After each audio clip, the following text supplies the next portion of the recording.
So just a few weeks ago, I was in Seville, and I had heard of this, but I didn't remember that it was in Seville until I bumped into it, walking downtown. And this is the most marvelous structure.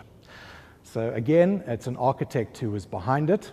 And the problem was that this is one of the town squares. It's actually two city blocks separated by a road, and they wanted to develop it for use by the people as a public space. But when they started digging down, they found, in fact, it was Roman ruins everywhere, and they couldn't destroy that. So they had to create something above that. So underneath here are all these Roman ruins, and then the sort of public space is on this level here. And then he wanted to have shade, because it's fearsomely hot in Seville, and he wanted to have shade for the people who were there. And so he came up with this concept.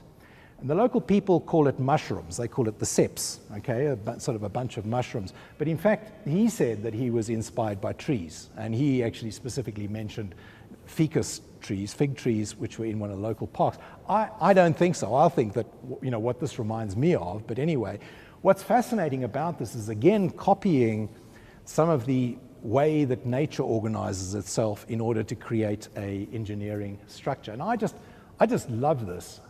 It's huge. That's nearly 200 meters. That's about 40 meters high. It's about 60 meters wide. It's built entirely out of wood. It's the largest wooden structure in the world. It's built out of Finnish birchwood.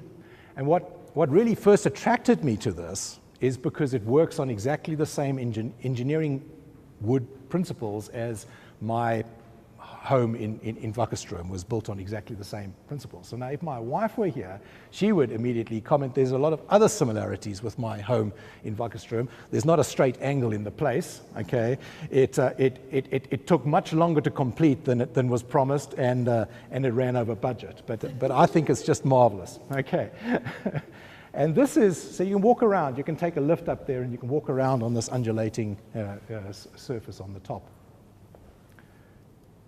And that's, I think, what this reminds me of. This is the characteristic tree of that environment. It's the Mediterranean stone pine, and it has exactly that kind of structure, particularly, when it's in the wind. It forms those little copses. So these are the trees that you see, for instance, on the flanks of Table Mountain, which the Parks Board really wanted to cut down because they were aliens, but everyone resisted because they become such a part of the landscape. And you just have a look at the form that they take. It's very much like the form that he was trying to represent there. So I think rather than that first illustration of the brain split into two distinct halves, one half works hard, the other half has fun, okay, and that's the way it's organized. I think the brain is much more like this Escher print, where the two halves are in fact reflective of one another, and they are passing through and interacting with each other, and in fact they morph into each other in a complementary way. And the neurological evidence is in support of that kind of view. For instance, we often tell people, particularly us types, scientific types tell autistic types, oh, pull yourself together, be rational about this, stop being so emotional. Turns out that there are experiments, that do this. So people who are either born with a brain condition, think of the autism spectrum, where their emotional side is highly repressed, okay, and their rational, analytical side is, sort of pumped up. There's also people who've suffered either strokes or industrial accidents or whatever, where they've had those parts of the brain which are most responsible for that kind of intuitive, irrational behavior damaged in some way. And here's the rub. It turns out that those folks make terrible decisions. Okay, so in fact, if you cut off the emotional side of your brain, you end up making rotten decisions, okay, even if they're perfectly rational. Okay, they're just completely the wrong decisions. So you need this interplay between those different aspects of the way you perceive the world to come up with, in fact, a correct and a well guided decision.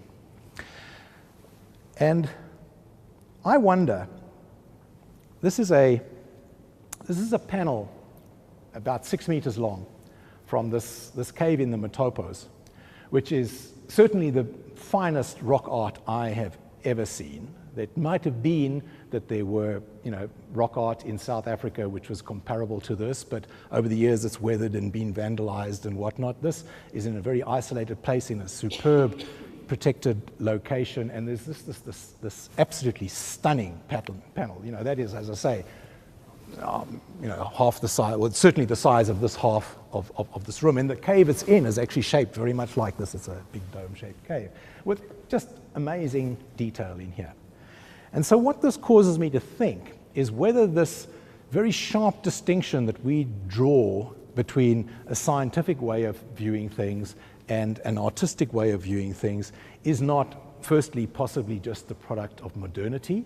Okay, if we go back then into the 19th century, 18th century, we don't see that sharp distinction. Your top naturalists were also artistic.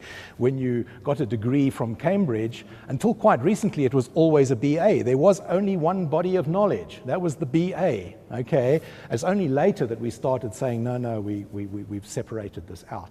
And secondly, I wonder whether it's not in fact a product of a very Western way of looking at things, and that other cultures may not separate those kind of domains of human knowledge in the same way. So we don't know a lot about the people who did this kind of artwork, nor the sort of purposes they did it, or the context. We've got some theories, but we actually don't. They're guesswork, okay?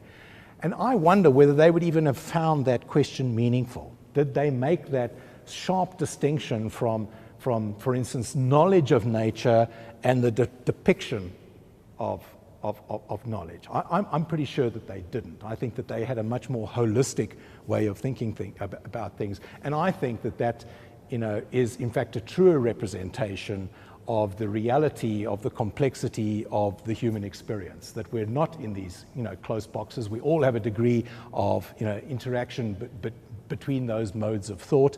And if we want to be truly creative, we actually have to draw on both of those kind of ways of knowing. So that's my hypothesis, and that's where I'll leave you.